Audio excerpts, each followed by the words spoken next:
Chinays grew up in the country with multiple rules, practices, and types of cultures as they grew into young adults. Their culture is mixed with Filipino while still maintaining their Chinese heritage that are categorized into home, school, and relationship.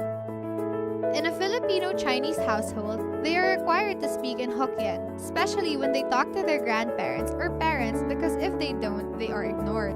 Furthermore, the responsibilities in the family is absolute care of their siblings up to doing household chores. Another rule is they aren't usually allowed to go to social gatherings because it is for the sake of their safety. And if they do, they need to ask permission a week before and tell them every detail like what will you do and who are you with. You also have to let them know the contact details of who you're with and the guardian during the event. Another test is respecting the elders. No matter what is being ordered, they need to obey them. The grandparents will always come first before anything else. And when it comes to family businesses, the eldest siblings are expected to inherit the business. A rule that most Filipino Chinese follow is that they need to finish their degree before going into a romantic relationship, and the partner must be Chinese.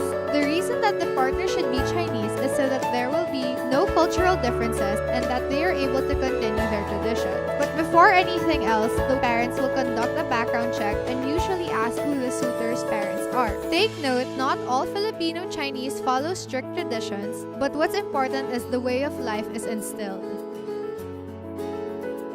When going to school, Chinays are usually dropped off and fetched for their safety, and their parents need to be notified of their schedule because they aren't allowed to gallivant after school. Some Filipino Chinese women are not allowed to join organizations in their own school because their parents prefer them to learn household chores or instruments. This is because some parents still believe in a patriarchal society wherein they need to learn to take care and entertain their future spouses.